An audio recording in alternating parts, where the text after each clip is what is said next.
Welcome to Idea to IPO. My name is Rob. I organize Idea to IPO. We've been holding events in Silicon Valley for many, many years. We launched officially on February 1st, 2010.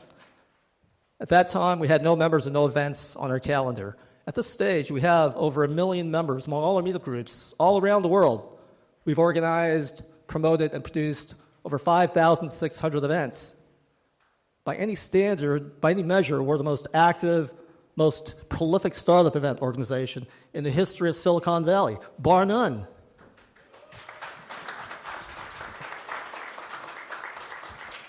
Thank you. Thank you for all your support. We organize venture capital panel events, legal workshops, networking events, and more. We hold an event every day of the week. Check out our schedule at ideatoipo.com. Our mission is to promote entrepreneurship, support entrepreneurs, build community, and provide value in the Silicon Valley startup ecosystem. To that end, we provide content that is practical, actionable, and relevant. Stuff you can actually use to succeed as entrepreneurs. We believe in building community because Silicon Valley is a global aspirational ecosystem. It attracts people from all over the world who come here to do great things. Who here is not originally from Silicon Valley or the greater San Francisco Bay Area? Who here was born and raised in Silicon Valley or the greater San Francisco Bay Area? About 7 of you. Well, welcome. So whether you're born and raised here or just arrived last night, it's important for us to provide multiple channels for you to meet people, build relationships, and grow your network. With regard to value, it's important that we provide value at each and every one of our events. Not just value for your money, which is important, though, because we know many entrepreneurs are struggling financially.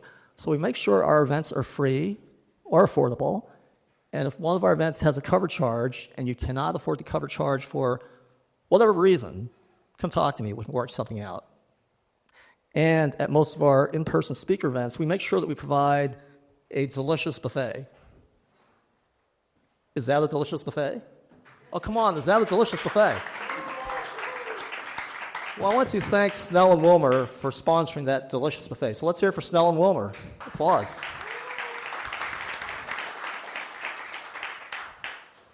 More importantly, at each and every one of our events, we want to make sure that we provide value for your time, which is your most valuable resource.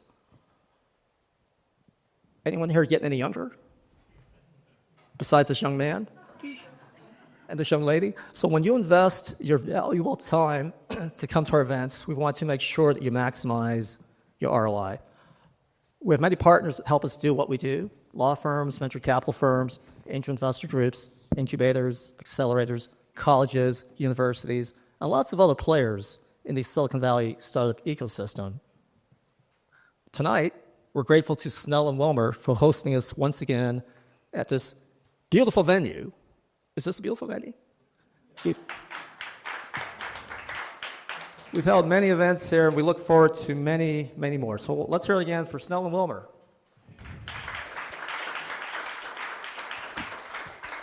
Roger, would you like to say a few words? Sure.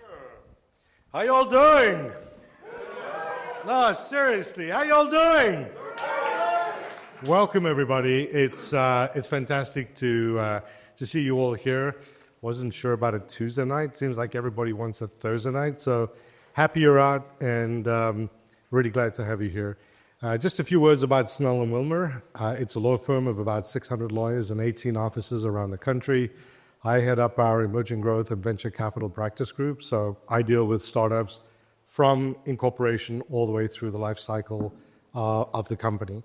And I'd put on your chair some of the tips and tricks to make sure that you follow through on your startup. I was an entrepreneur for 10 years before I became a lawyer, and I made all the mistakes in the book. And a lot of those mistakes on the back of that sheet are mistakes that I've made or mistakes that I've seen founders make over representing thousands of startups. So hopefully you'll get something out of that.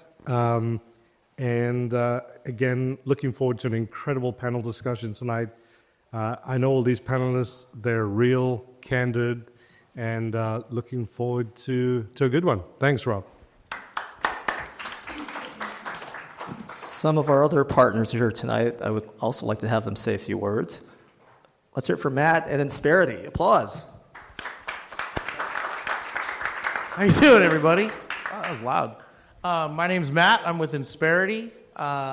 We are what we call HR Makes a Difference. We're a PEO. How many of you heard of a PEO? Only one or two. How many of you are founders? You're all breaking the law.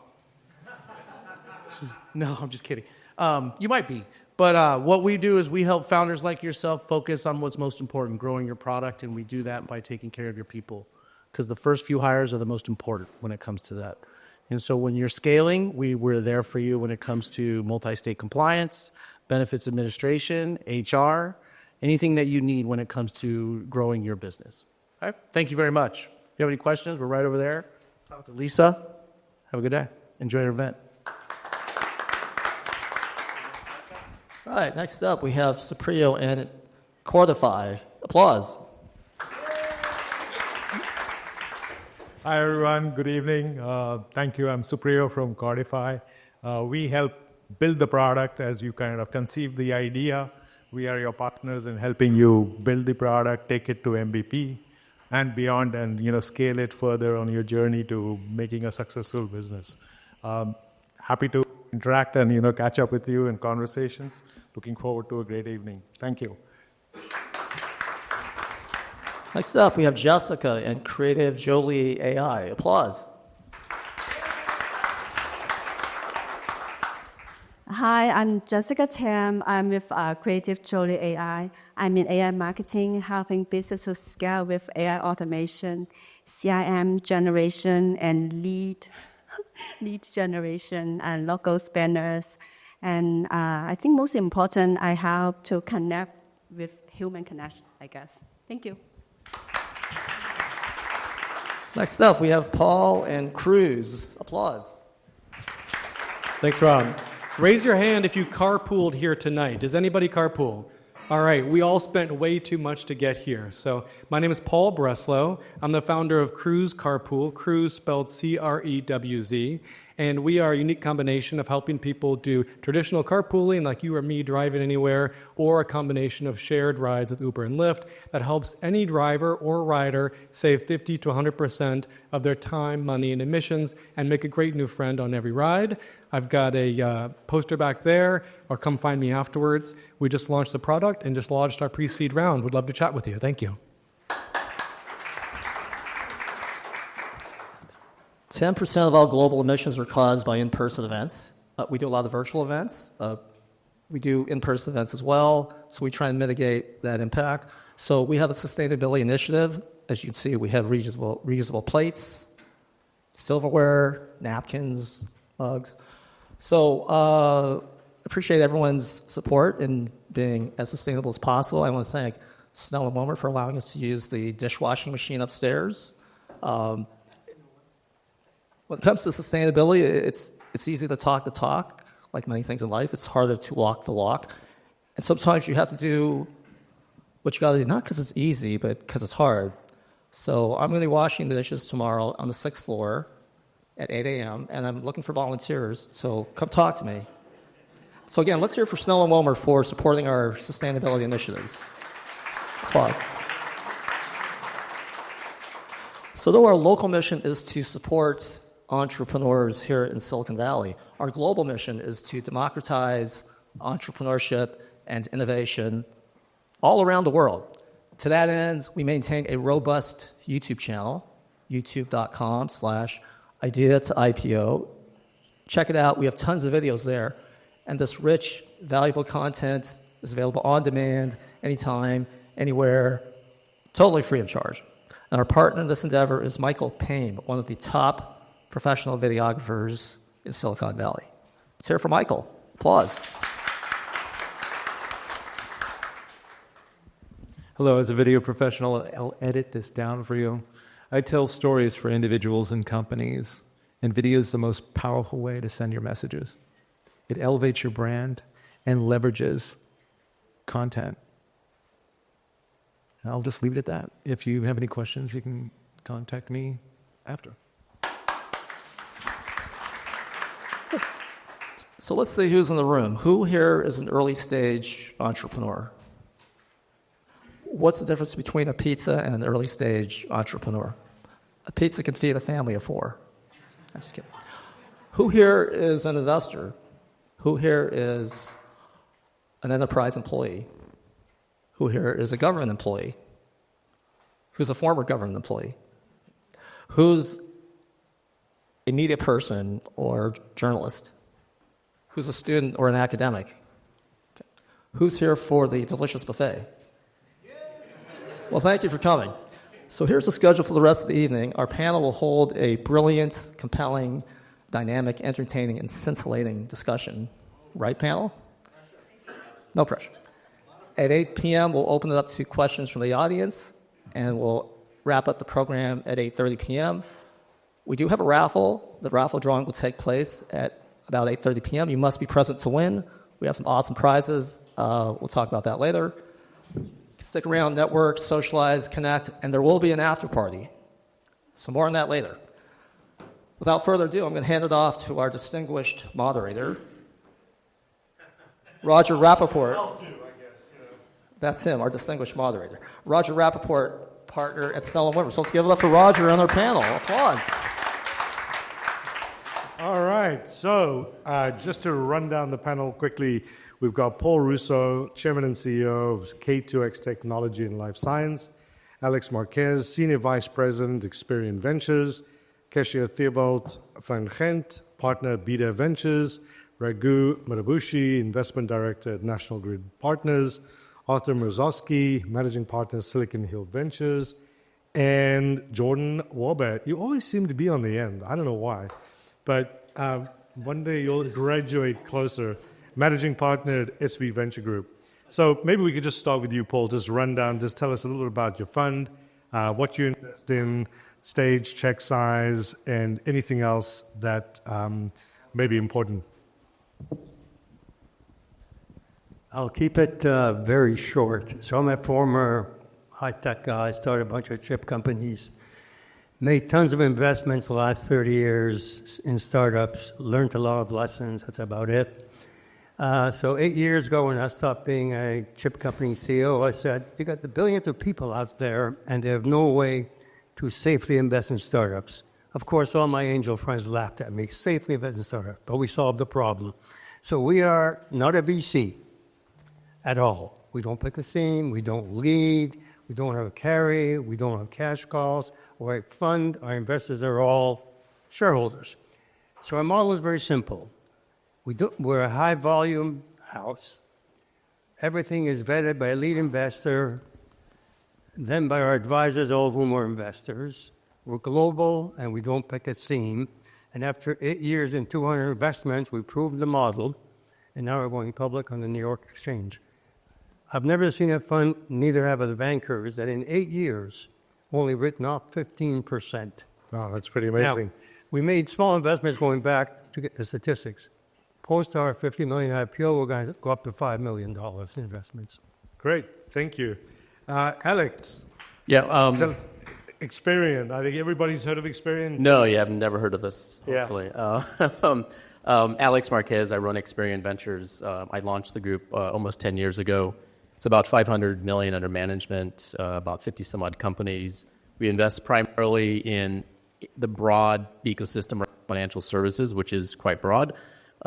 We will write checks anywhere from zero to, you can write a zero check, yeah. It's called a warrant deal. You can write a check for zero. Then we mail it and charge to tax on the we'll do anything from early stage to sort of mid, sort of Series B. Our sweet spot's been Series A. We have 2 formal funds. One is our core fund, which invests more sort of specifically around our core businesses, and then we have a seed fund, which allows us to invest more earlier stage and more opportunistic opportunities. But broadly speaking, it's global by nature. We have my team here in North America, Brazil, and UK, and India.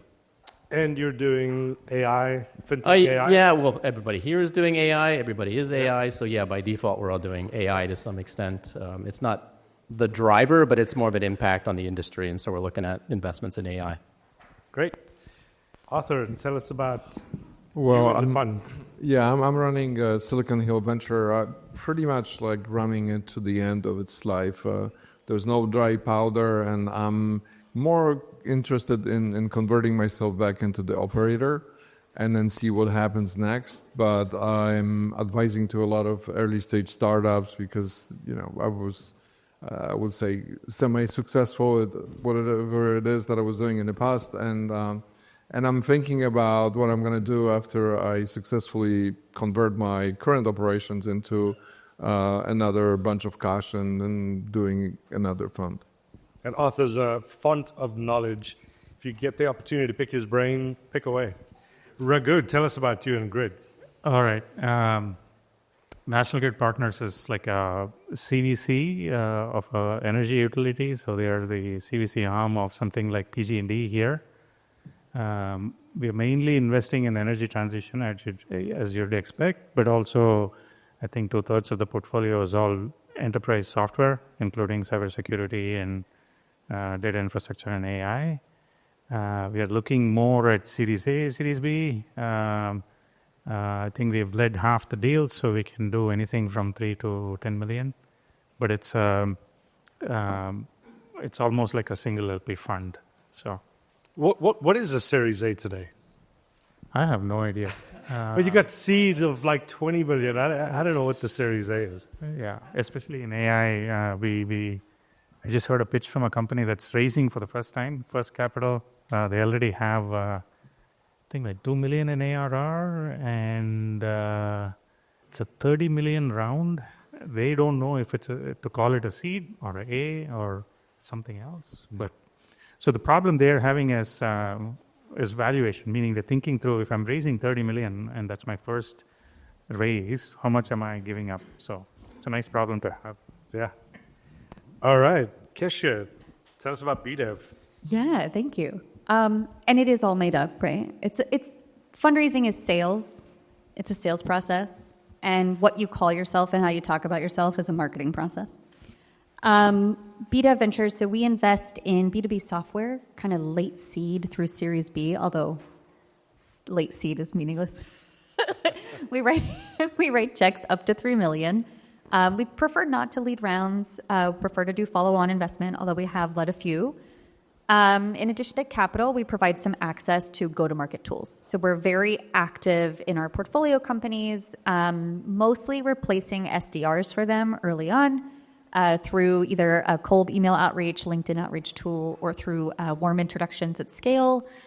Today, we make up somewhere between 5 and 65% of all new revenue for our portfolio companies. We're pretty high volume investors, similar to others. We've been actively investing for about 3.5, almost 4 years, and have over 80 investments across about 60 portfolio companies. Would you also just you won some award, like top woman investor, like some amazing award? Also, yeah, obviously. So, top woman congrats. investor, yeah. Yeah, congrats. What was the award that you just won? Women in Leadership Award from Silicon Valley, yes. Congrats. Thank you. That is very kind of you to remember. Yeah. Jordan, tell us about your ventures. She wasn't even trying. She just won it without even trying. Imagine what she was doing. She slipped me 100 beforehand and said, bring it up, bring it up, bring it up. So you continue to include me in the panel with her, and that's not fair because there's no way I can do anything better than she does. Okay. We'll make sure you go first next time. So I'm going to buy her. I'm going to give her a gift.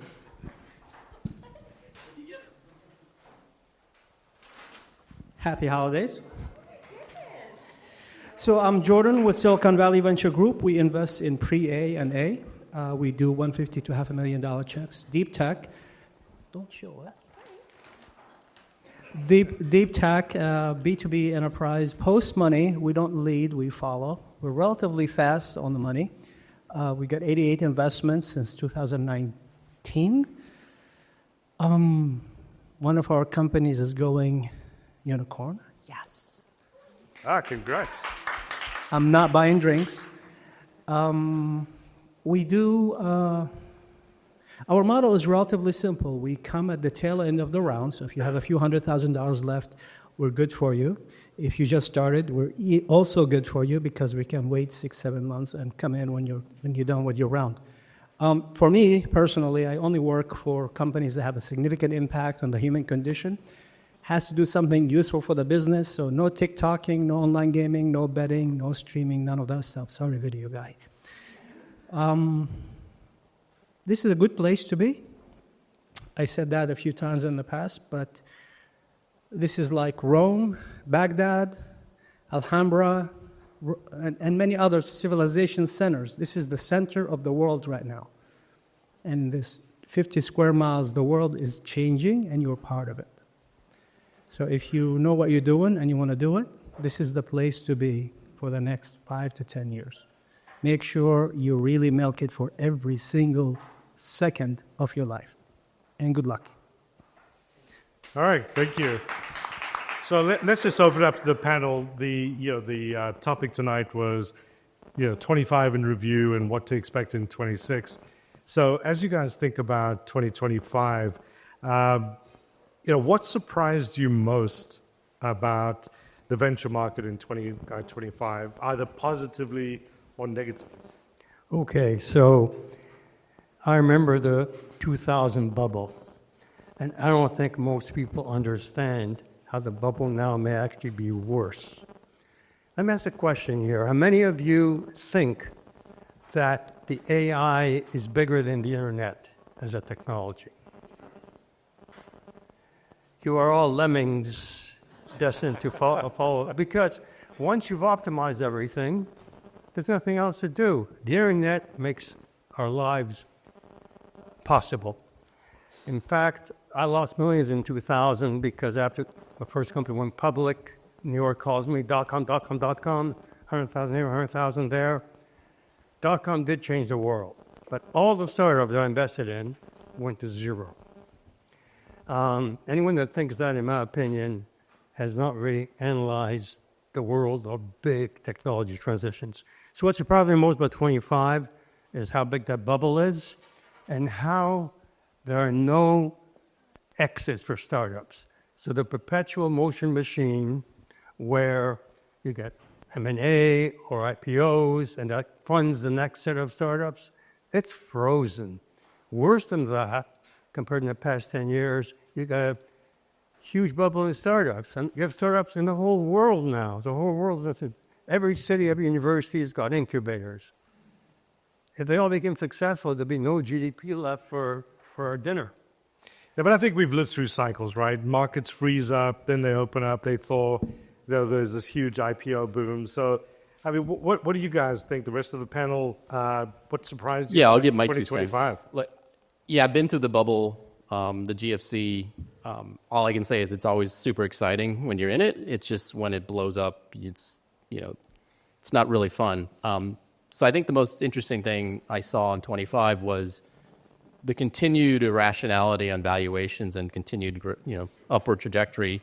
Because you go back 6 months, you're saying, well, 6 months ago, the valuations were extreme. Now we're 6 months forward, the valuations are even more extreme. The public market's still going up. There's always conversations about, the cycle of money going between the hyperscalers to the foundational models to the apps, the back and forth, all that stuff. And so, I don't know. It's been through the bubble of 2000. All I can say is, if it does blow up, it's not going to be fun.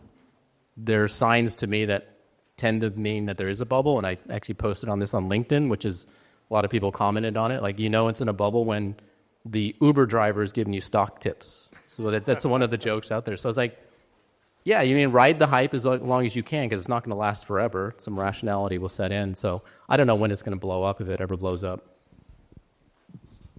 No, I actually tend to agree with Alex. I think that year 2000 comes to my mind, that there's overbuild in infrastructure where it costs about $15 for every dollar that the big companies are actually making off of the AI.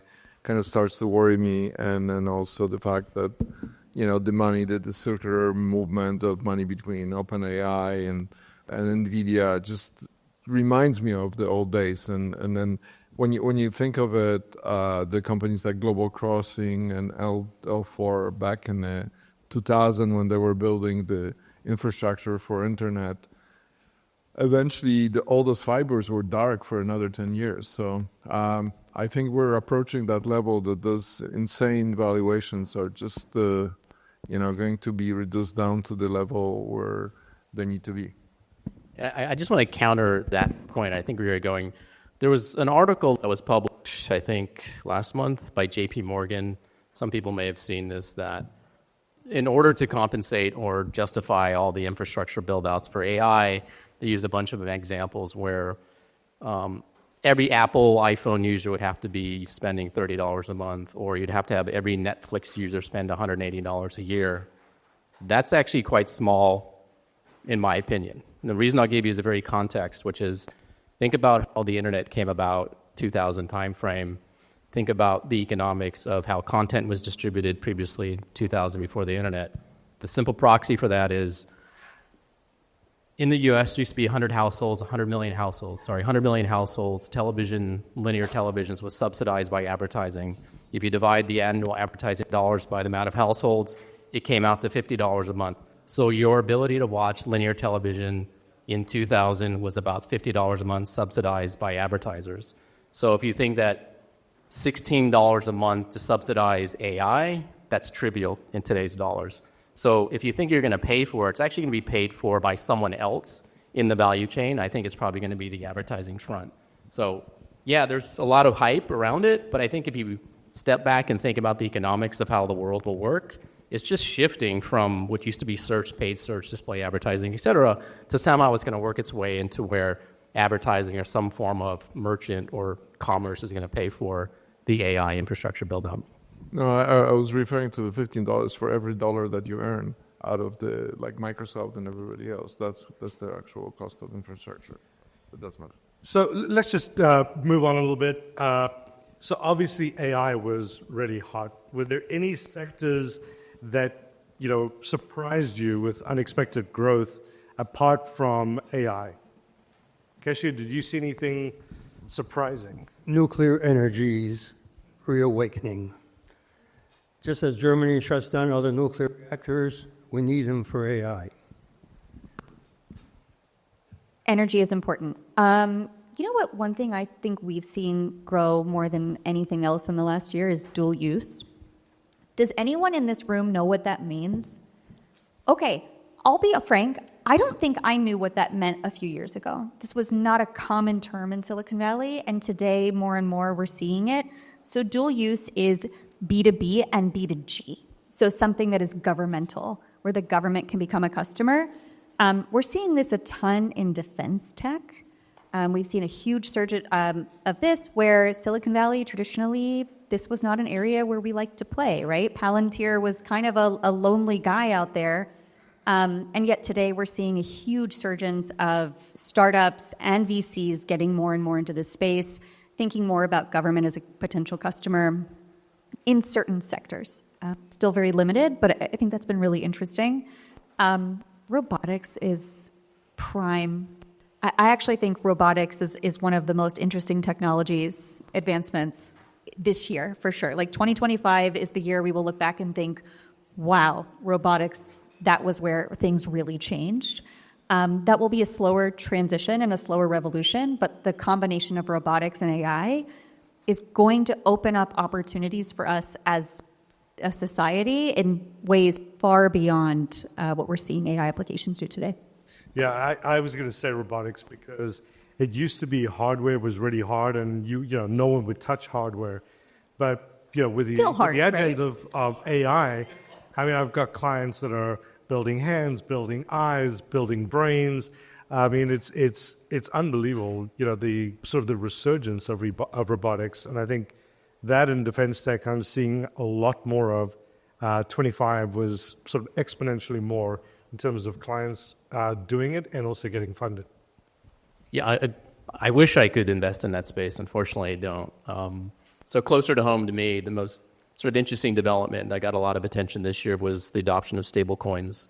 So every company is starting a stable coin or launching a stable coin. So at the Money 2020 event, which is the annual event that happens in Las Vegas, it was the most talked about topic at all of Money 20. So I don't understand. I'm deep into crypto in 2013. I was one of the first investors in Coinbase on a strategic basis. Why is everybody investing in launching their own stable coin? Because it's popular. That's pretty much my conclusion. I got one comment about robotics, and I've been around through several cycles, and most people here have not. When everyone's talking about it being the hottest market, get the hell out. And robotics, I mean, when I was running an R&D group, like in the 70s, we had robots we played with, and we worked with the Japanese, and they had a lot of robots, and, all of these things you're talking about are going to become commodities, just like semiconductors eventually all become commodities. And so it's too late to invest because of valuations. I mean, just like AI, I met a person when I was a panelist here 6 months ago here, an Indian guy, and he had AI startup. He says, Paul, can you be an advisor, help me out? Sure, I'll meet you for coffee. He says, Paul, do you want to invest in me? And I said, I can do a little bit, but what's your valuation? $30 million. That's how our whole fund is worth. Paul, I have a question for you. Yeah. What is your investment thesis today? Because I don't... Oh, sorry. Get on that, no. Yeah, let's... Yeah, he's getting there, double bet it, lead. Any wire does bet, it gets too hard, machine moving down.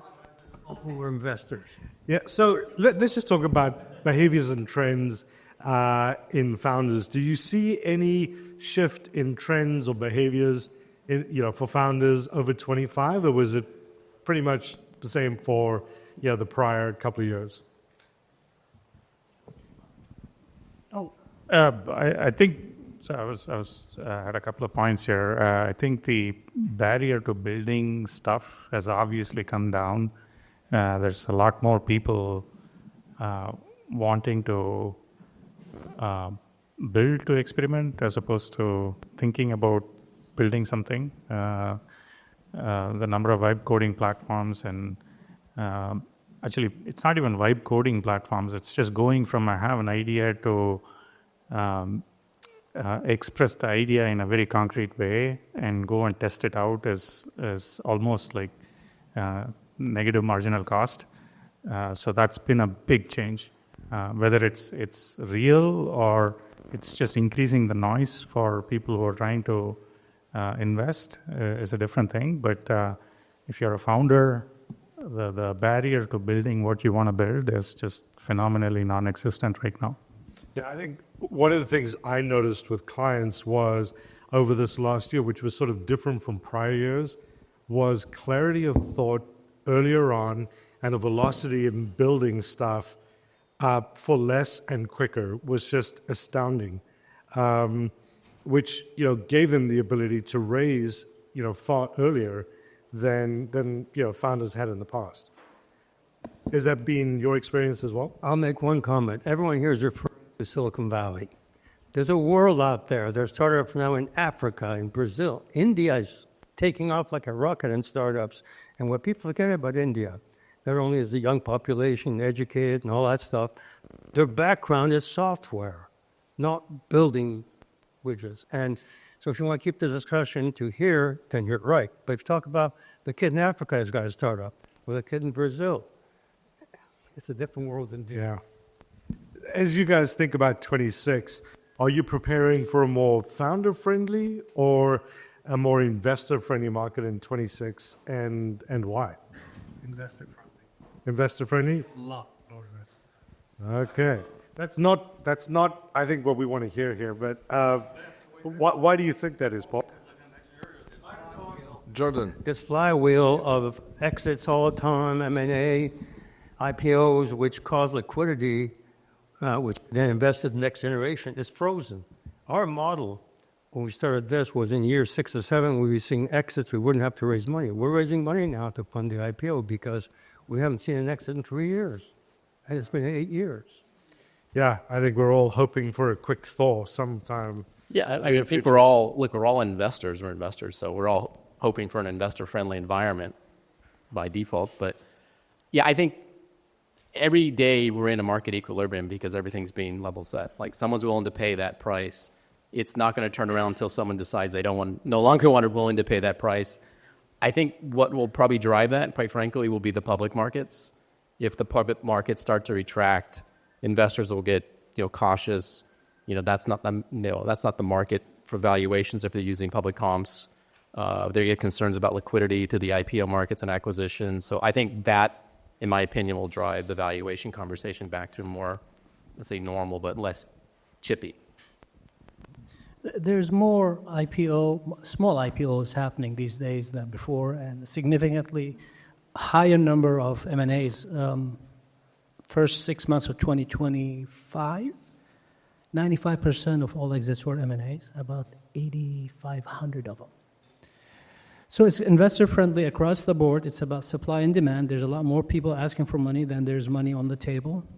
But the part that, back to 2025, is the rise of the sovereign funds and the rise of the United States government interest in venture space.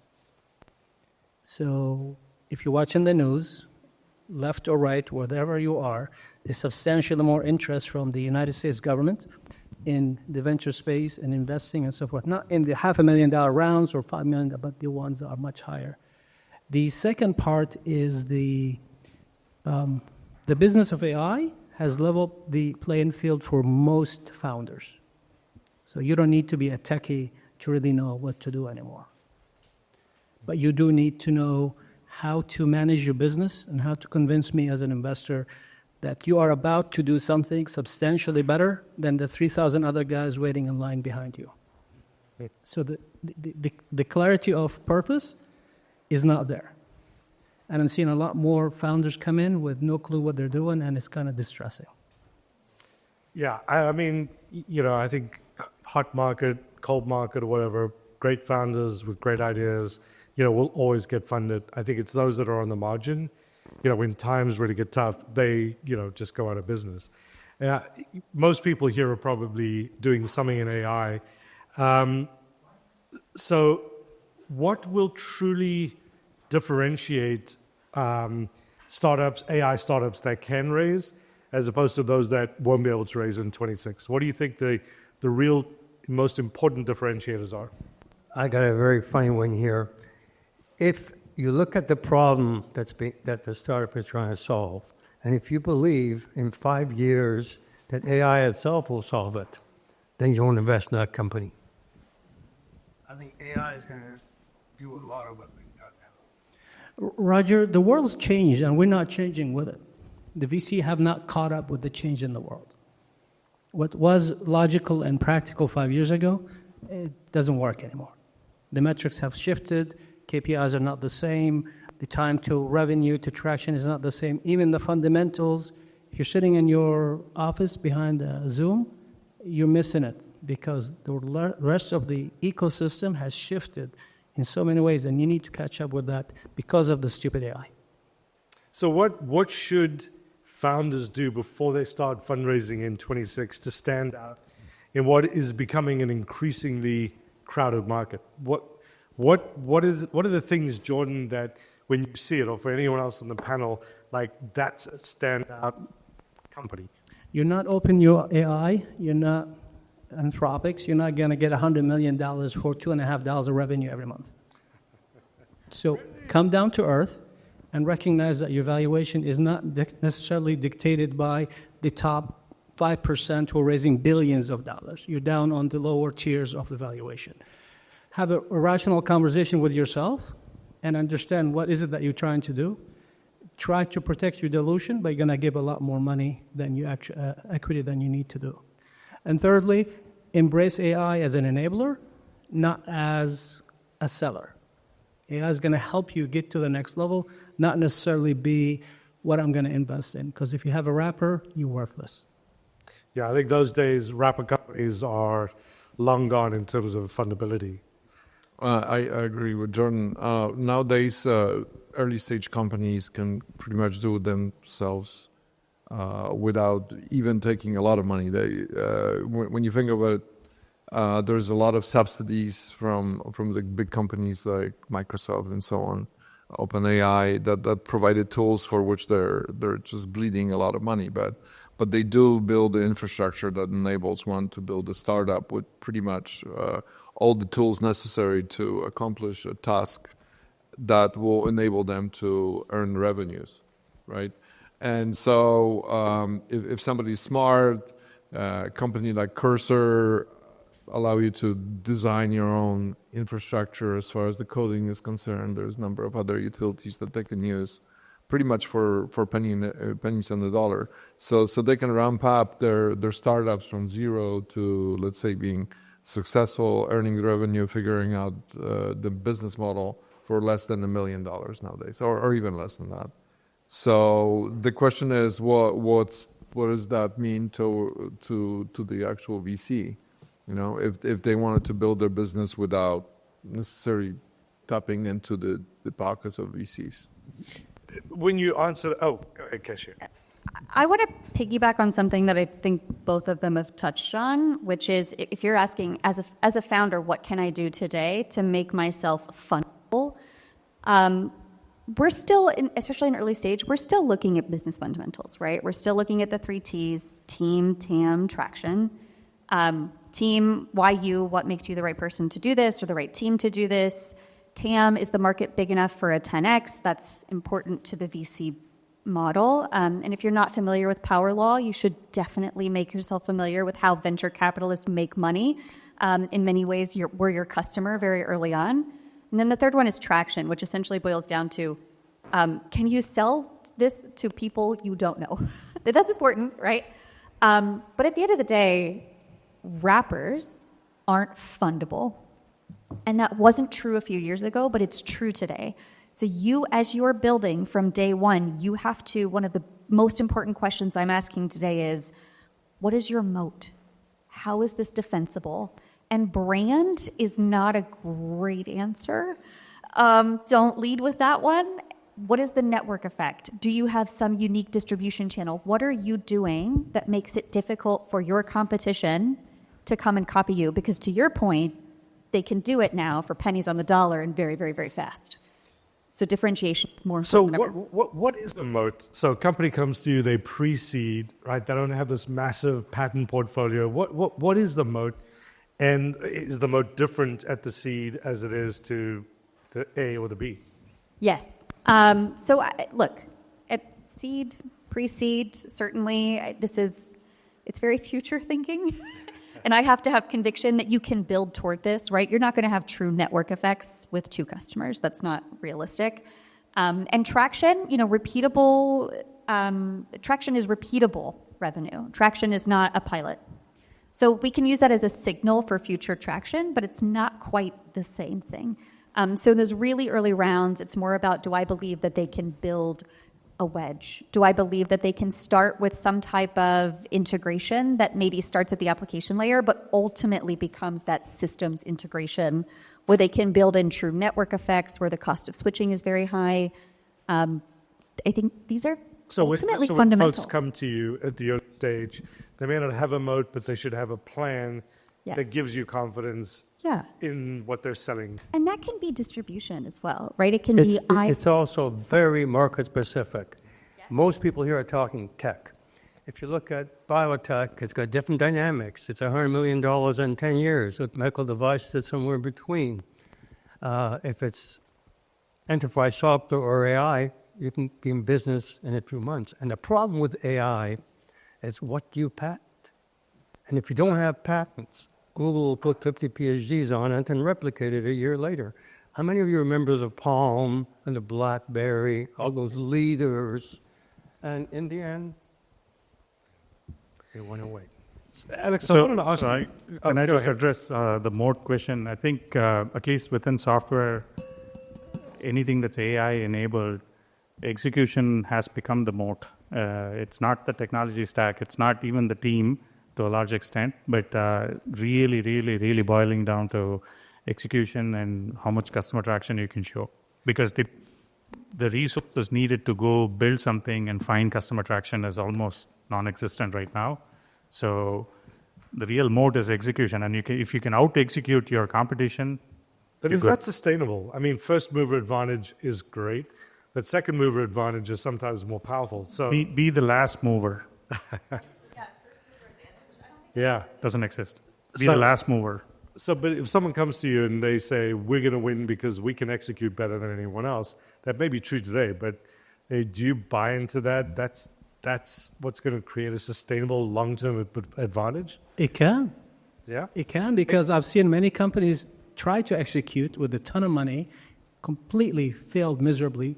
Ralph knows about operations. When you get that $5 million and you want to convert that money into traction and you don't have the right operations, you don't have the right mindset or the right execution team, I see it firsthand. The money doesn't make you successful at all.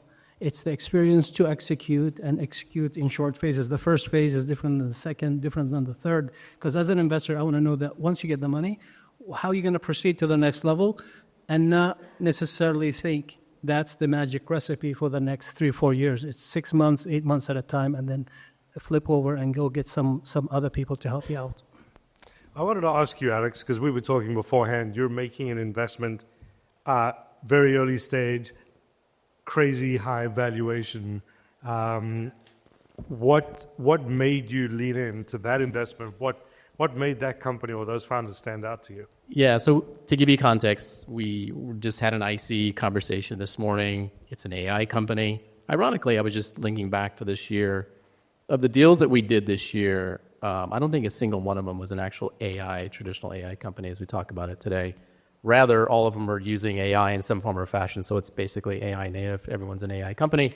But the valuations were more rational, let's put it that way. The ones that we did early this year, they all had revenue somewhere between 10 and 20 million, and they were $250 million valuations, which is kind of unheard of, right? The AI company, it should be $1 billion or something like that, right? Well, we came across one in the agentic AI commerce space, which is relevant to us. We're looking into it fairly extensively. And for us, it's a very strategic component to our build out of our capabilities around fraud and what's called KYA, which is Know Your Agent.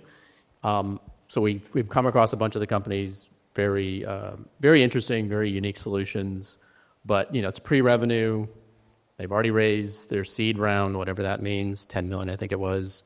They're raising another safe instrument from strategics. That's always a good sign.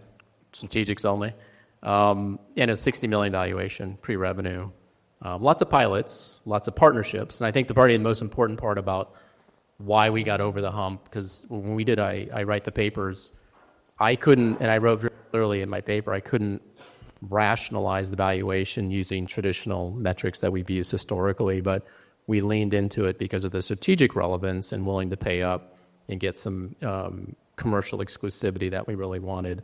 But it also puts us in the narrative of the conversations going on today, which is what is Experian doing in and around AI. So we got around that. I mean, it's a different lens, right? Like myself and Raghu over here at National Grid, being strategic investors, we sometimes will bias or figure out a way to rationalize the strategic and financial justification for doing the deal. It could be more leaning towards strategic than financial. And was there anything about the team that really made you lean in? Yeah, the team is very top-notch background. People. I think the interesting thing about that question relative to the comments that were made here about the 3 Ts. At the end of the day, all of it comes down to the people you're backing, right? It's not just the team, it's the individuals, and there's a differentiation between the ability of that individual and that team they've assembled around them to out-execute, because it seems like everything else has now been muted as a differentiation. So this was definitely about the team, and more importantly, the team's ability to get some very important traction with the payment processors in the space. They had them all locked up already on a partnership. So it sounds like you put weight into pilots. Some VCs, and I think Keshia, you mentioned pilots are not necessarily indicative of any traction. But for the folks on the panel here, how do you view pilots? Unpaid or even paid? Is it something that impresses the heck out of you, or you go, yeah? It's a positive signal, right? Hey, you've got someone who's willing to spend their time with you, which is an investment of a kind. It's, especially the larger enterprise pilots, I think it can be a positive signal, but it's not, I'm not looking in that at the same way I'm looking at ARR, right? There is different, and at different stages, I expect different things. So if you're a pre-seed company, I don't expect you to have closed 10 enterprise contracts. That's illogical, right? But if you're a Series A company or you've raised quite a bit of money, I would actually expect that. So, there's obviously something very special here. It is proof of value, which is what you're chasing anyway. If you're a founder, if you're running the company, if you can prove that you're driving value to your customer through the pilot, then yeah. But I would add on in this case, the sheet on partnerships was about 50 companies deep. So I mean, these are legitimate partnerships going from pilot to convert at some point. At some point that 50 is going to convert. I don't care if it's a 10% conversion rate or 20% conversion rate. They're going to convert. And they're all unpaid pilots? They're all unpaid, yeah. But it's sector specific too. But to me, because I was in startups, and getting to a pilot, it's not just you toss it and you pull the net in and something comes out. You've got to do a real work. You got to do some soul-searching, product fit, get some structure built to get into the pilot and get them to try your product. And if you do have 4, 5, or 6 of those, that means you've mastered the art of understanding how to get in. It doesn't make you investable, but it shows me that you're actually trying. It's not just and see if anything sticks. When it's 50 companies deep, that's not a pilot. That's somebody who's headed to the promised land, and pretty soon they're going to get there. But if it's a couple of them, you wait, you give them some time, and see what they can do afterwards. What is it, Paul? I was just going to make a comment. Keshia's got her 3 T's. I've got the 3 W's. What's the product or service? Who's going to buy it? And why will they buy it? And the why will they buy it answers everything. If you don't have a moat, someone else is going to kill you on price and everything. It's just those 3 questions that the answer. I think the other point you wanted me to make was about the financial forecast. Yeah. Yeah. Basically. Reason why it was an entertaining conversation is because, like, normally when you get into a data room and you pull up financial models, this one had a financial model, and it was empty. The company hadn't quite figured out how they were going to convert, how the customers were going to start paying. Was it going to be transaction-based, what have you? So we literally went in on an investment committee conversation, and I said, it's great, they got all the partnerships lined up, but we have no idea what the revenue model is going to look like. And we're their partner, and they don't know what the revenue model is going to look like, and they're the one delivering the products. Everyone's just kind of hoping and praying that this KYA capability is going to pan out. But your IC had, pretty positive response, which was... They supported it. Yeah, I mean, We're taking a shot. It's a small check. Alex, were you a part of the support process? Were you their champion? Well, by default, yeah, I run the group, so I am the champion. But we have a partners meeting internally, just the team, and we were split on whether or not we wanted to take it forward. Were you part of the reason why they went through because you liked them, you advocated for them, you championed, or you an objective observer in the IC? No, I'm a voting member of the IC. So I was very candid. I could not rationalize valuation, but I would support it on a strategic basis. So the point is, if you have a champion within the VC, that's very strong. That's very important. Yeah, no, I totally agree. Totally agree. Have you folks been in that situation in this last 12 months where there's just no rational reason, for the investment you're making other than nothing crazy like your him. thesis, No. apart from this, crazy valuation? Yeah, so what is that? Price is what you pay and value is what you get. That's kind of what we are in certain deals. If it's a good deal, the valuation is not, it shouldn't be called valuation. It should be called like price evasion or something. It's purely driven by how many VCs are chasing the deal. Yeah. So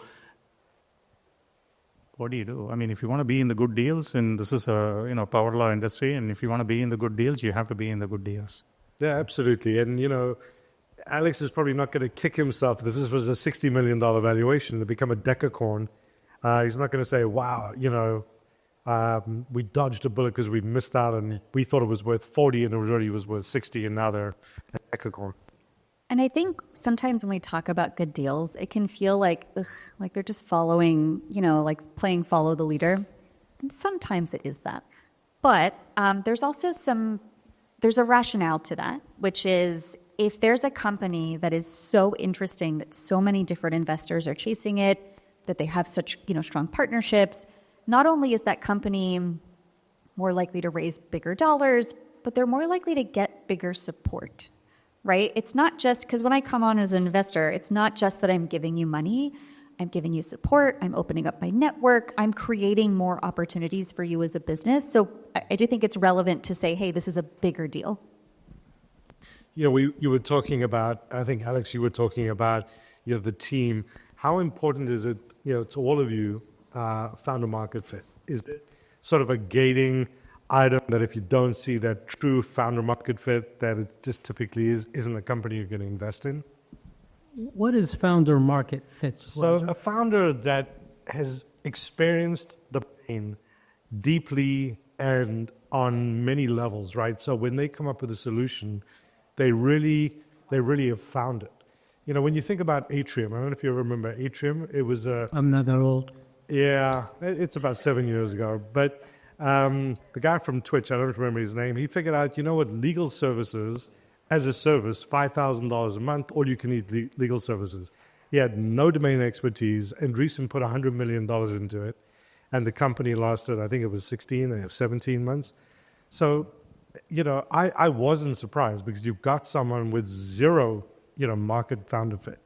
And trying, maybe intellectually it sounds great, but if that's so anecdotal because you don't have to have that DNA embedded thing in the sector. For me, if you are so much married to it, it makes you irrational. You may make decisions because you think you are God and you know everything there is to know about this, and it's going to be this way. Otherwise, it's going to be the I don't think we're talking about that. I think stay with me. So there has to be a balance between the founder market fit and the personality of the founder, his ability or her ability to manage the business in a rational way and make the right justification based on their experience. But you don't have to be the guru of your market to be successful. I'm not suggesting that. I'm just saying that if you've experienced the pain on a deep emotional and other level, right, and you've come up with a solution, as opposed to someone that intellectually thinks that there's a problem and they're going to go out and solve it. Because I've got some clients that have got that real founder market fit, and I find a lot of them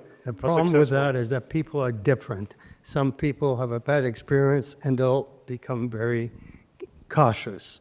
Some people will learn from it and become smarter. So you can't make that a rule across everything. Okay? But the other comment I want to make here that people don't grasp.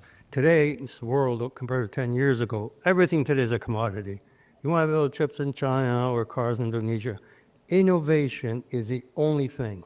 And AI, nothing to do with innovation. AI is just super fast computation and analysis of data. Look at the GM self-driving company, Cruise, behind a taxi in San Francisco. The taxi drove over a person, and the Cruise car drove over the person too. Any human that can innovate would say, oh my God, I shouldn't drive over that person, even though we've never seen that. AI, so people give too much credit to AI. AI is just rapid analysis that might take you 6 months before you can do now in minutes, but it doesn't innovate very much. Raghu, you wanted to... Yeah, I'm going to dissent and most likely contradict what I said in the beginning. So just, I think you're hinting at not founder market fit. So because everybody is chasing product market fit, I think there is a founder problem fit, which comes prior to product market fit. Which is somebody who's a domain expert who understands. He or she doesn't have to face the pains themselves, but understands the domain that they are selling into, building in, and building the team around. Subject matter expert, all of those things. Guy, I'll give two examples that contradict those points. One supports. Back in the day when Facebook was started, there was another startup, I can't remember the name of it, that was trying to build a social network for 50 and over people. You remember them? I can't remember the name. Was it 50 and over? Okay. Well, the CEO and founder was not 50. He was like 30. So if you can't join your own club with the business you just started, does it actually make sense that you have experience in that space? Do you know what it's like to be 50 years old and all that stuff? That was kind of one of those weird things. But the other side of that would be one of my angel investments, like personal investments, a gentleman who started, this is the one I was telling you about earlier, who started a credit builder product company. So I know the space. I'm in the financial services space. Credit builder is a space I'm very familiar with. He has zero background in financial services, but he's really good at marketing and building product. He has run that company from 4 years ago, launched 3.5 years ago, from zero to $100 million revenue run rate, raised $15 million, and still has $12 million in the bank. But he has no background in financial services. So I guess the point there is you don't have to know the struggles of what it's like to build a financial product, but he does know the struggles of failing because his previous 2 startups failed. All right, I know we're getting close to time. Rob's been showing me the 5-minute card for the last 15 minutes. So let's just, I want to get, some actionable takeaways for the folks in the audience tonight. What are the most common mistakes that you see founders making when they're pitching to you? That's easy. They all talk about technology and their technology. No investor that I know of understands every technology. The guy that talks to you about what problem they're solving and why they're going to succeed in solving that problem. Technology, I don't understand AI that much or chemistry or anything else. Yeah, for early stage, first-time founders, what I find really perplexing is their investor pitch concludes with how much they're going to sell the company for. You haven't started the company yet. I'm not sure how you're predicting your exit already. Yeah, I always find that interesting, right? Because they'll say, investors want to know how we're going to exit. Is it going to be IPO? Is it going to be M&A? It's like... Well, no, they put a number up there, then they back the number into the valuation they're asking for today and shows that they're going to get X return divided by the years, gives you the IRR. Therefore, it's a good investment. Which math works great, but that's... But is it useful for you to see comps? Comps? No, it's just weird. Why would you show me an exit when you basically are just starting the company? Don't show me that. Show me the problem you're solving. Show me the team, the experience of the team, and the basics. Let's worry about exit in 10 years when you get there, not in slide 10 of the presentation. But besides the exit slide, what are some of the biggest mistakes that you see? Is it there's too much focus on the technology and not enough on the GTM? What are some of the things that you think founders are just missing when they're pitching to you? I think clearly defining the problem they're solving, right? It's a clear problem that other folks is acknowledged as a problem as opposed to a problem they think is there. And the other side of that is developing a feature instead of a business, because a lot of stuff we see, it's a feature someone else's business. I would say team, making sure that there's a proper team. The single person cannot do everything. Maybe they will in the near future with AI. So if you're early stage, you haven't raised, coming to you for first round, and you don't have a fully baked team, is that like a no-go for you? Not really, not early stage, because you could always build teams. I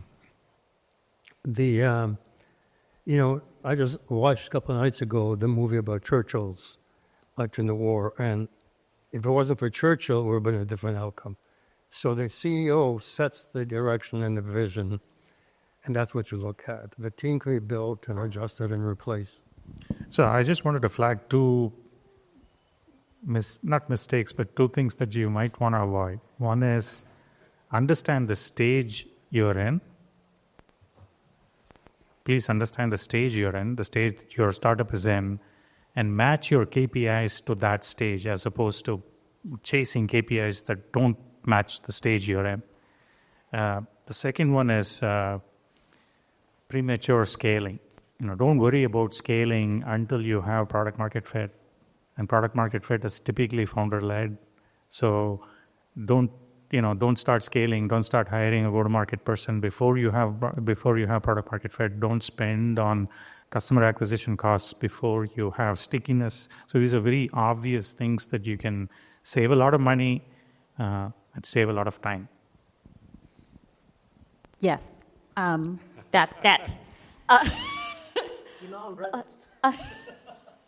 Plus one.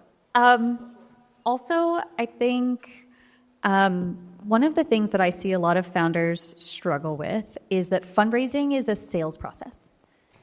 This is not a networking activity. It is not a serendipitous fun thing that happens randomly at a coffee shop. That's lovely for the movies, and there's a few fun stories, but the reality is this is a sales process. Understand your ICP, to your point, what stage are you in?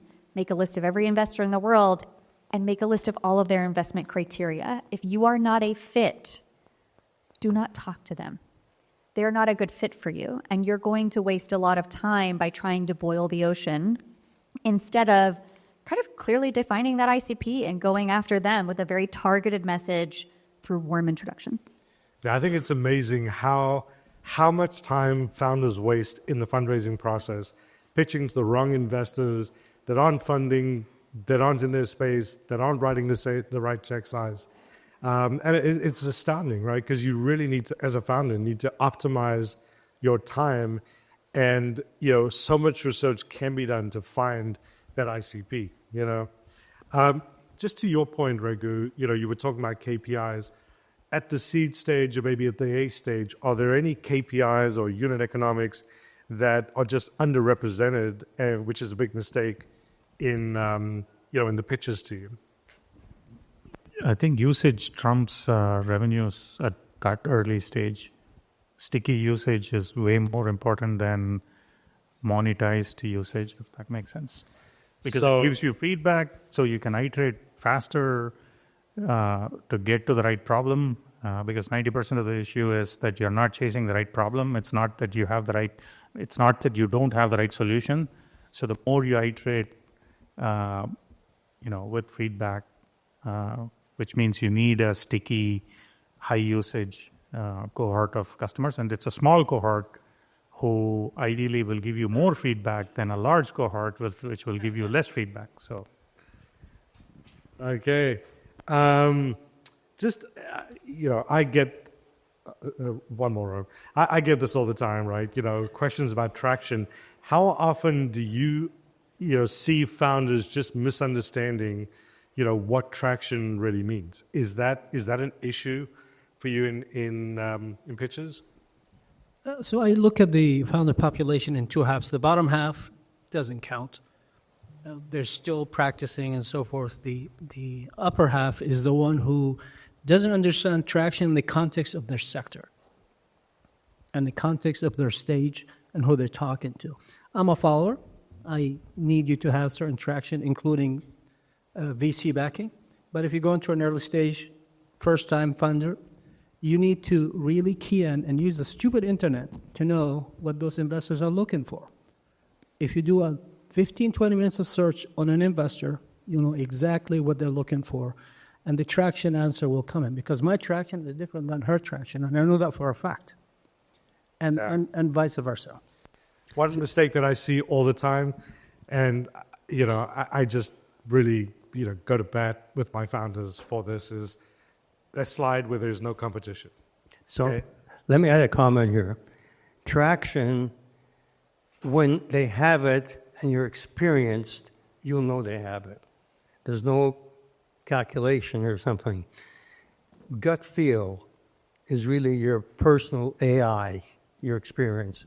And I think if it doesn't feel right, no matter how good it looks, you got to trust your instincts. Okay. Last question. Very last question. I love Paul, but I could not disagree with him more about the gut feel, because the days of gut feel is behind us. Okay, let's just start with you, Jordan.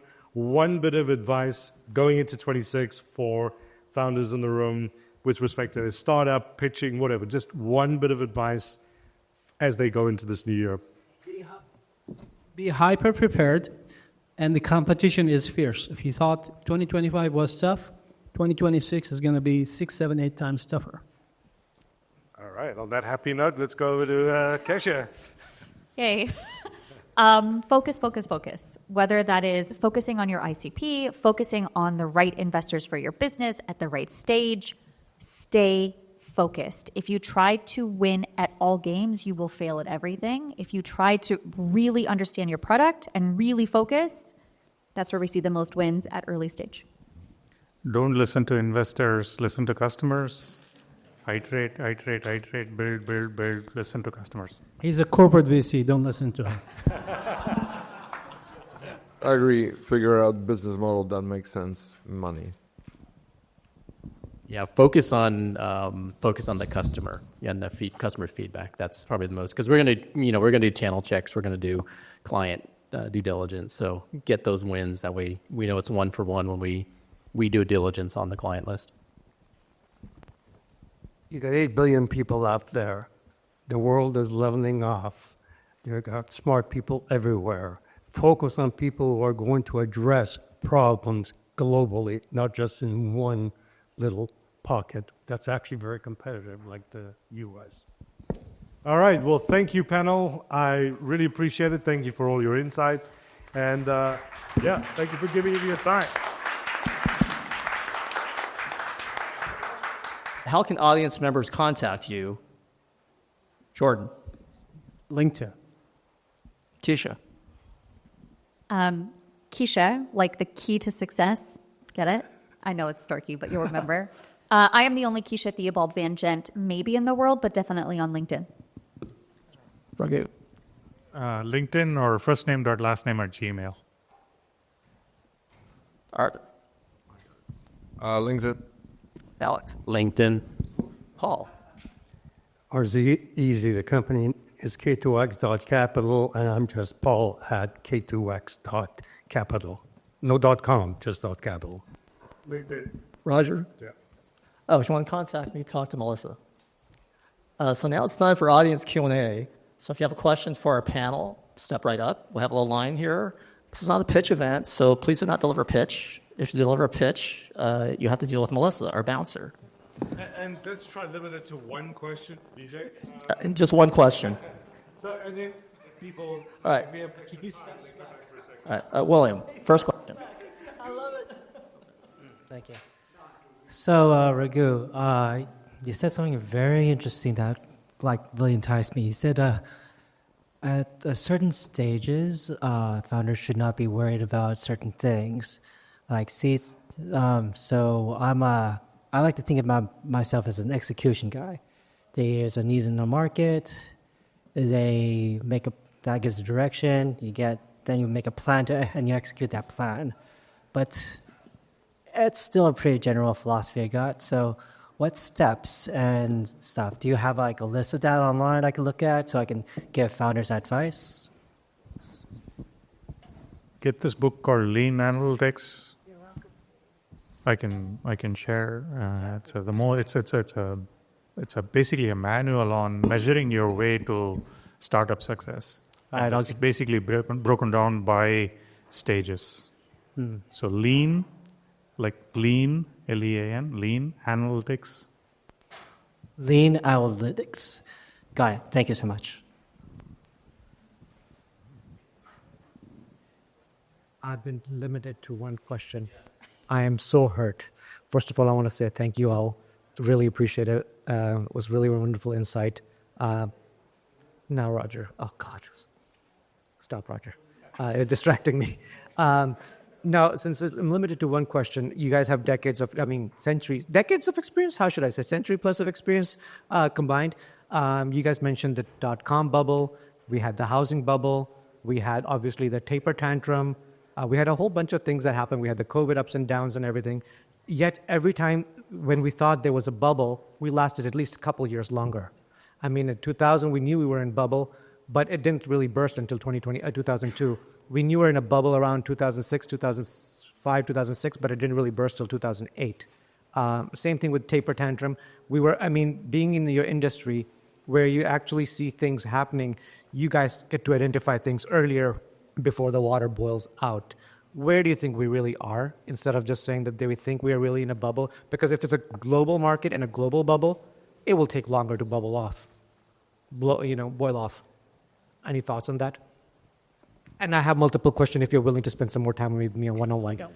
I have a very short thought on that. Bubbles are a feature, they're not a bug.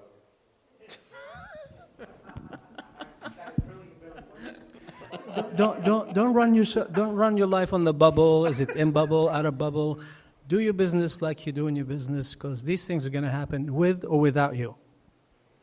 And like he said, bubbles come and go. Everything goes up, must go down. So it's just going to happen regardless. But it impacts your investments. That's another question? Exactly. I said in January, I said you had a 2-year run to go, so we're still 13 months out, in my opinion. So, but I'm a Vegas guy, so I gamble. My prediction was 2 years, so 1 more year. I don't have much to add to what's been said. So, But often bubbles bursting are a lot of opportunity for startups. Hiring people they wouldn't be able to hire before. In doubters, I've seen a lot of startup buyers that have done very well. No, I think that's Warren Buffett said the markets can be much more irrational longer than you can be solvent. So I think, yeah, it's feeling bubblish. It just keeps going and going, and that was a feeling I had in 08, 98, 99, going into 2000, thinking this is silly. And like in the bubble from the GFC, we watched the real estate prices just keep going up and to the right in markets like Las Vegas. And I was like, you got to be kidding me. And you just kept going and going. So at some point, yeah, it's impossible to predict it. It just feels like it's going to be a lot longer. So when we were talking bubble beginning of this year, I figured, okay, now let's say 2 years. So I got... Yeah, I'm not talking about the great companies that come out of it. We're talking about predicting bubbles. And that's your third question. I mean, it's just human nature. It's just simply human nature. Remember when the marijuana bubble hit, and that's just how people behave. So my question is, would you rather invest in good idea or a company with an history? So is it better, would you better invest in a company that already has customers and already raised some money, or but it is a kind of a normal idea? Or it's better, would you go for just an idea on a paper that is a very good idea, so you would invest in this? So it depends on the market. If you're investing in a biotech that's got revenue, boy, you've invented something that doesn't exist. So it depends what the business plan is and what market they're in.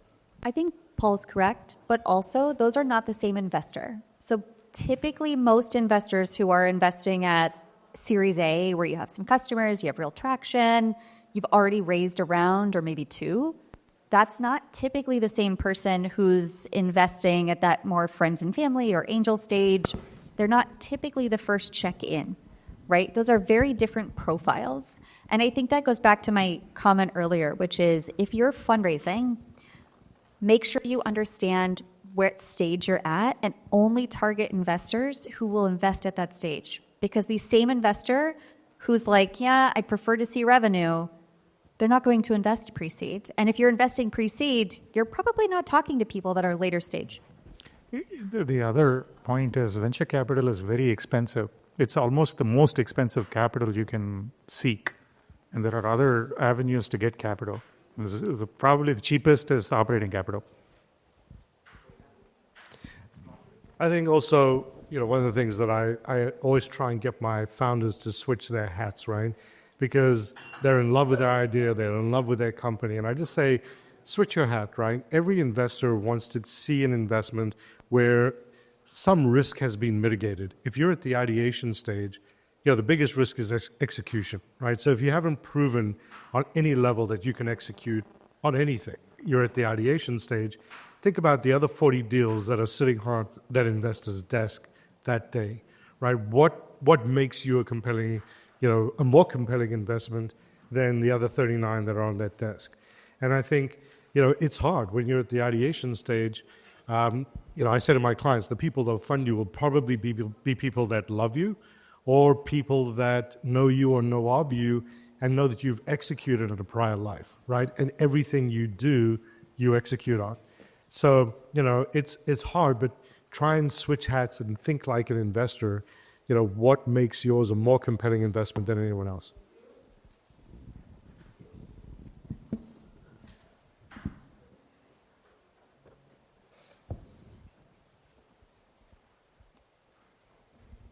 Funding is a sales process, proper thing, right? But what is the hot button that gets you guys going? I mean, you could have an entrepreneur that needs 3 of your theses. Well, what's the hot button that gets all 3 of you going? Can you say that last part again? What's the microphone? What is the hot button that gets you on board to during the sales process? There's no one thing. There's not. We're looking at all of the factors all of the time. And for one company, there might be a standout factor. For like one company, it might be, oh my God, they have been able to get in front of and build partnerships with 50 amazing companies, and that's their standout factor. But there's not one thing I'm looking for in every company. It's always holistic. Collection. I typically like to be the least informed in the room when the founder is pitching. If I'm getting a feeling that I'm more informed than the founder, then it's a big red flag for me. And I'm mostly the least informed. So. Why is that? Yeah, I wanted to flip the question around and say, like, what are the red flags that make you go, okay, that person's dead to me at that point? So, will you know more than they do? Anything else? I buy it too. It's a combination of things. And in today's world, I don't talk to you until you've been weighed, sized, and measured by my AI. By the time you get to me, my AI has screened a bunch of things that I don't even see anymore. Well, if you're using AI... Stay with me. No. There isn't a single bullet. People say, what is the most important thing in the pitch? Nothing. What is the most? Nothing. It's a combination of factors that make you investable, not 1, 2, or 3 things. I will add one more. I think maybe this is something that's not spoken quite as much as it should be. Just the ability to tell a story is just like, I've seen people who can absolutely tell a story and build the terriblest of products that you can imagine, and somebody else tell the terriblest of stories and build just an amazing product that you can imagine. So it's a skill that you can build, telling a story and having a method to tell a story. It's such a fundamental thing for a founder to be able to tell a story. Is that to get in or to get an investment? I think it's like you said, it's the vision and the confidence, your gut feel that they're able to execute on the vision.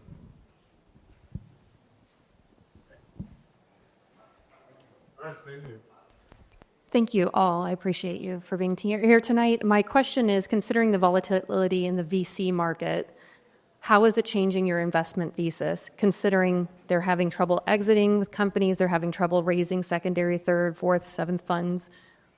Why is that a volatility? Well, it is in my market. So in med tech, specific to spine, orthopedics, and therapeutics, everybody's exited. And no, it's a great time to get in, right? But they have not been investing over the last 3 to 4 years. So is it changing the thesis? I'm super confused. The VC market is robust and thriving because we don't have exit doesn't mean it's volatile. We have invested, VC has deployed more capital this year than they have done in decades. Actually, I spoke at the North American Spine Society meeting on this. There was $158 billion invested in medtech in 2018. As of June of this year, there was less than $1 billion invested into medtech. So it's volatile in my market. I don't know that volatile is the right word. I agree with Jordan that that's probably not how I would characterize it. Right. But thank you. From what I see, 2020, 2021 were so frothy. We actually saw the number, and this is not specific to medtech, but we saw the number of VC firms double, which is insane. We saw the amount of people raising money as a first-time GP, right, or first-time emerging managers. It was a lot. And so what happened was super frothy market. Everyone's raising a fund, right? There's a lot of LPs that are giving money because interest rates were crazy low. It felt like money was free. And then the market turned. Macroeconomics changed. And all of a sudden, LPs went, oh, wait a second. And all these startups had raised, they had been investing, and they were raising at these very, very high valuations, these astronomical valuations that weren't tied to reality in any way, shape, or form. And so now the market's not frothy, money's not as cheap, they can't raise a second round or whatever the next round is. They're looking at down rounds, or they're kind of limping along. They're not really getting anywhere. There's a lack of M&A activity, certainly, right? 2021, 2022 was rough. And it wasn't just rough for founders fundraising, it was rough for VCs because there was a lack of liquidity in the market because of macroeconomics. The expectation, and Bloomberg, one of the analysts over at Bloomberg and I sat down in January of this year and had this long conversation about 2025 is it. IPOs are back, baby, exits are back. That has not necessarily been true. It's been true in very specific markets. Yes, we're still seeing fundraising, but it's fewer deals. So there's more dollars going to more concentrated deals. That's true for VCs as well, right? So when venture capitalists also raise money. So you founders raise money from us, and we raise money from LPs. And when we're not returning money to LPs, they can't reinvest that in the next manager, right? The next fund. So it has slowed down, and it has created, I would say, not volatile, but a bifurcated market where those founders and those funds, right, the mega funds, are still getting a lot of dollars, but anyone who isn't in that top 5% is at the other end of that barbell, and they're not getting dollars, or they're getting much, much smaller dollars and much slower, right? So at a fund level, fundraising has been really tough. From a founder perspective, if you're not in that top 5%, if you're not a part of that club for whatever reason, fundraising has been harder. I don't think that's going to change in 2026. I don't think macroeconomics, my expectation is that macroeconomics are not going to improve. Customer sentiment isn't necessarily getting better. I think it'll still be a few years. But if you are a strong founder and you have strong fundamentals, work toward profitability, get there as fast as you can, and there's still a future in it. Sorry, that was so long-winded. Very good. Thank you. Is it changing your thesis, though? Are you modifying your investment thesis because of it? TVPI is not DPI, and secondaries count as DPI. That's the big change in thesis. We're focused more, if you look at the investments we were making in 2021 versus today, 2021, I would have been a lot more comfortable investing at a higher valuation in a company that didn't have actualized revenue, whereas today I'm a little more cautious. I'm thinking more about what is the path to profitability. Now, there are exceptions, right? Again, like that's bifurcated. But I do think a lot of funds are looking at, hyperscaling, blitzscaling is amazing in the right situation, but it's not always the right situation. Yeah, I would say for us, when it became bubble-ish in 21, whatever, two timing, we pulled back intentionally before then because I had seen this before. Again, having done this 25 years, I was like, I can't stomach these valuations. So we pulled back at that time. So at least I got that call right. I will say at this point in this sort of run-up, it's getting frothy. I don't again know where the peak is, but it is bifurcated to the point because it's a handful or very select group that's getting the outsized amount of that capital today. And that's where we struggled. We used the example of the deal we went today. The investment committee was an AI company. We wrote a small check, but we still did it, even though I couldn't rationalize the valuation. So it's very much a bifurcated market. But we have not changed our thesis. We're just very clear. Anything that's really super rich on an AI front, we can't get comfortable with them. And we've done only one deal. I have a question, and it's more like in your brain and how you make decisions like on your investments. I was wondering, how do you, in your day-to-day, leverage AI to make investment decisions? And are there tools that you use? Like, how much do you trust those tools? Do you trust an AI more than an advisor? Yes. Jordan, sounds like your trust is implicit. I don't use AI at all. It's all guts and, just appetite and just trying to figure it out like this. I'm not sure the question. Of course we use AI, and I use AI on a daily basis. I make my recipes based on the stupid AI. I was telling Roger how I made some salad this morning. The use of AI isn't a decision maker. It's an enabler. It's information gathering. It's synthesis. It's speed. It's reduction of stuff. I get 100 pitches every month. I don't look at 100 pitches every month. I look at 10 of these 100. So we do this. As far as the decision making to AI, it brings the information in, and then we decide based on our metrics, our KPI, our score sheet. So it's not that complicated. I just have a faster, bigger, fatter computer to use. Yeah, so I'm sort of on the other end of the spectrum. I have a very clear workflow. I use Elicit, Notebook, Napkin, and ChatGPT. What? He's being fussy. He's got jokes. So, Elicit for references and deep research. Notebook LM for understanding what that is. Napkin.ai for visualizing your ideas. And ChatGPT for ChatGPT. Don't give them the recipe. What did he say? Well, we want to record you. Yeah, I think I'm getting that feedback, consistently from VCs that they're using AI and different tools to really understand the business, to understand the competitive landscape, so that they are really fully informed when a founder comes in to give a pitch.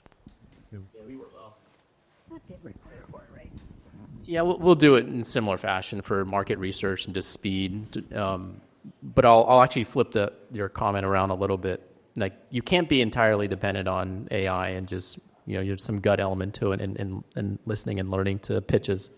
And there's several startups that went out and they went through large databases of startup pitches, tens, thousands, 20,000s of these, and try to model which one of those companies and what characteristics of the successful companies that exited out of that batch of 20,000 to try to build a model of basically replacing the VCs.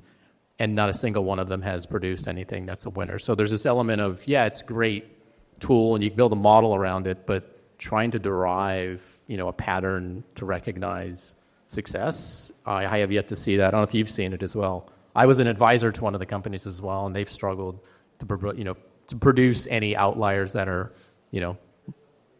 2-3x times what you'd get from a good VC with gut feeling. Really fun fact. Google Ventures did this a few years ago, and they published a study a couple of years after I think they initially started it. And they looked at startups all across, they looked at hundreds of tens of thousands of startups.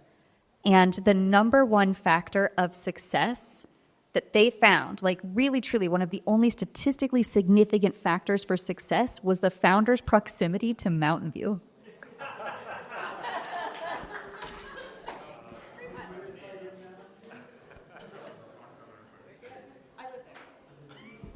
And that was a sales pitch for Mountain View. Thank you. I think one of the interesting things, too, is as COVID kind of devastated the Silicon Valley, what AI has done is at least it brought everybody's attention, and all the energy is back in the valley again. So I think that's one of the ironic, the most successful AI companies are the proximity to Mountain View as well. SFO, maybe? Yeah, SFO. Yeah. Thank you for all coming here for almost the holiday season. I'm Gregory. I'm with the founder of Cash Monet. I've met a lot of you. I've been hearing about traction and ARR. Just read a recent Wall Street article about ARR is uncertain because of AI involvement and the valuations. As I build out my financial projections on both a subscription basis and a tokenization basis and support that with facts, can you give any insight of what you would be looking for in that valuation and revenue stream on those two avenues, subscriptions and tokenization? Benchmark data? I'm working on an agentic AI sales tool. So I'll be lining up pilots and clients to buy a subscription model and also pay for tokenization as they run the model. So this is a research question, right? This is just a matter of benchmarking. I don't invest in this space, so I don't know exactly what the benchmarks would be, but you could definitely do some surveys and figure out around where are people getting, around where traction sits. And that's a great question for investors who are specific to this space. They're going to be able, and typically investors will share. If I know a benchmark, I'm very, very happy to share it. Not maybe for an individual company, but for a generalization. My apologies. I feel terrible. I hope you don't mind. But in the season of holiday spirits of being cherished and, being giving and all that, I appreciate that. Thank you, Alex.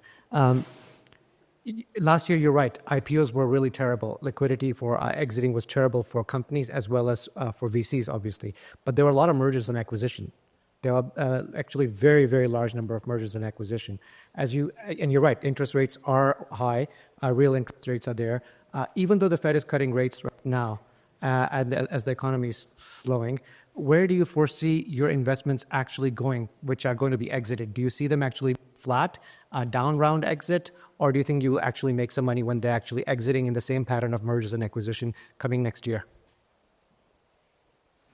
And that would basically decide how the valuations are overall in the market and basically say what kind of funding should a startup actually ask for and do a regression analysis and say, okay, if that's what you guys are getting, maybe it's a good idea to reevaluate your valuation of your startup. The valuations are down. That round could be considered a flat round, and then flat round is an up round. In certain areas like India, you're seeing a lot of M&A. You're not seeing that much in the U.S. market. I don't know exactly the question, but I think it had to do with valuation direction, right? It actually had to do with dress. It's not really happening this year. Which I don't know, but But basically, we find. Well, basically, we're merging and acquisition. We expect to value. yeah, it's been a healthy. I think it's been healthy on both fronts. We've had 3 exits this year. Nothing in the pipeline that I see at this point in time for 26. The flip side of it was, unlike I think, Raghu and I are the same on the corporate side. Our M&A side of the house, as the buyer, has been very active this year, and I think next year should be equally as active. So I'm not seeing any pullback relative to interest rates or macroeconomics at this point. I will say, and this is a conversation we had about valuation differentiation in geographies, so not to your point per se on India, but AI companies in Europe trade at a discount to AI companies in the US. And so I look at that as a place of an opportunity for arbitrage. Invest in AI companies growing in Europe that are coming to the U.S. You can get it at half the price. Next round in the U.S., you'll get 4x on that. I mean, if you want to play that game. I mean, it's certainly, I don't understand why there's that sort of the difference in valuation in AI companies in Europe versus the U.S. when it's theoretically the same technology at the end of the day. It's just different markets. But I think that's an arbitrage I find quite interesting right now. And it is real. Silicon Valley per se has a substantial higher valuation than the rest of the world combined, and therefore you're spot on. Yeah, but do you believe it's an arbitrage opportunity? Because that's what we did. We just did a deal out of Europe, and they're growing fastest markets in the U.S. And so, but they already have GV and Excel and a couple other local VCs. It's the Menlo Park effect. Yeah, well, the Mountain View effect. The Mountain View. Sorry, the Mountain View. Forgive me. All right, let's go for our panel.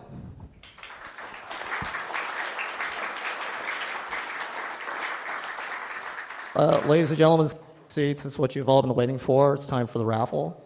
So we'll start with this prize, Steve Jobs, classic bio. Signed? No, it's not signed. Roger, you want to do the honors? You want to sign it? The winner is Kenny Thurkery. Kenneth? All right. Come on down. Why don't you take it to Jordan? Jordan, sign it. Jordan will sign it.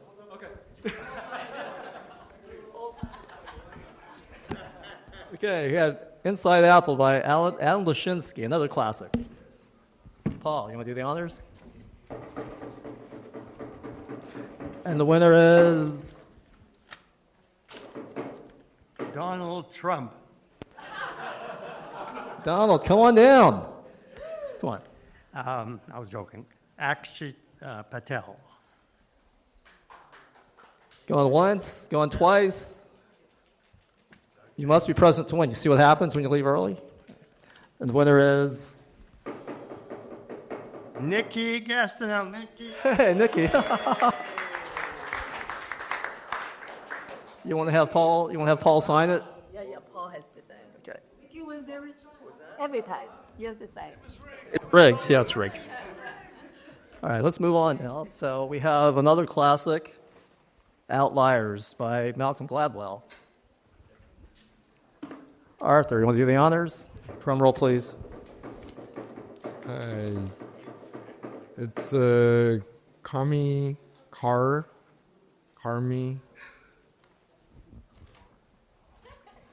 Cindy Carr. Cindy Carr. It's Cindy. Come on down.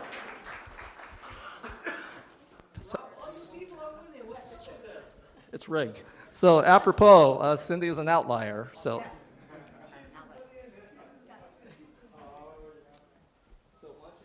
Why don't you have Arthur sign it? Yeah, you can have everybody sign it. We have the two. All right, let's move on. So now we have, here we go. We have a Super Lotto quick pick.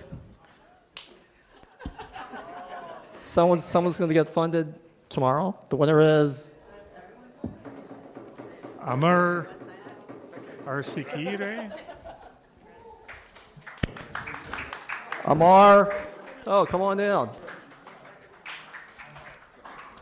So go to lotto.com and check the numbers. And so if you get funded, you don't need to talk to any investors.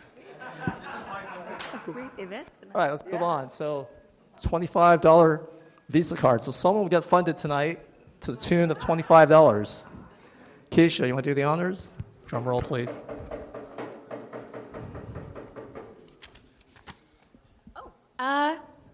Gregory. Gregory, come on down. To answer your question, Jordan, yes, it's rigged. Thank you. Okay. Oh, okay. Second time to give up. I can see that. So Ideal IPO is a promotional sponsor of the Smart Living Silicon Valley 2026 AR Heart Robotics Summit at the Computer History Museum on January 10th, Saturday, January 10th. So we have tickets. Jordan, do you want to do the honors? Yes, sir. Prove that it's not rigged. The Stanford lady, where did she go? This is rigged. This is one of you guys. Bob Hammond? Bob, come on down. Bob Hamidi. Be the Hamidi. Oh, good thing I read it for him. So here's a pre-ticket to so follow the instructions, and I'll see you there. Fantastic. Thank you so much. Oh, you smile to the camera. All right, a few more of these. So let's keep. Roger, he gets to go again. Another ticket to Smart Living Silicon Valley 2026 Summit. Azamat, come on down. Yes, it's rigged. We have one more. There we go. Manish Castiwal. Manish, come on down. Yes, it's rigged.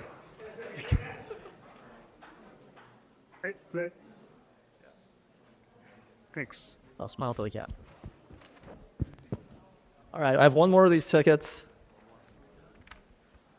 It's the free ticket to the Smart Living Silicon Valley Summit, January 10th. Actually, I have two more. Billy Cho. Billy Cho. Billy, hey, come on down. I only got one. Actually, I got one more. And then after this, we have the grand prize. Arthur. How many glasses do you have? Is that Nuri? Narai. Come on down. Yes, it's rigged.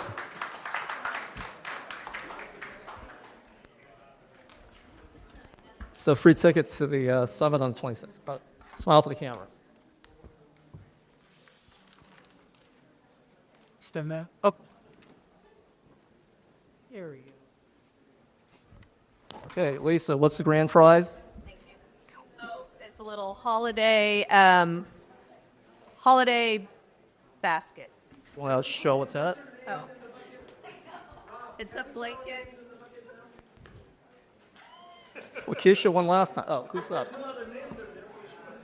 So, the grand prize, come on, the grand prize, the winner is...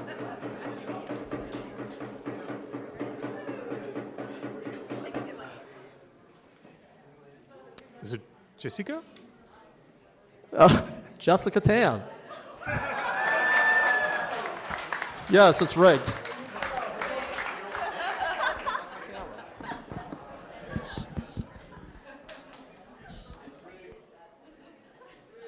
Yes, it is rigged. So happy holidays. So what? Let's give it up for our panel. Let's give it up for Roger, our awesome moderator. Let's give it up for Insperity, Cordify, and all our sponsors. Let's give it up for our event team and our video team. Let's give it up for our audience. Let's give it up for me. So stick around. If this were a normal law firm, I'd say you have to leave the building in 15 minutes, but this is Snell and Wilmer, so you can stay all night. We have pumpkin pie, chocolate cake, all kinds of desserts. So stick around, network, socialize, connect. Happy holidays, Merry Christmas, see you next year.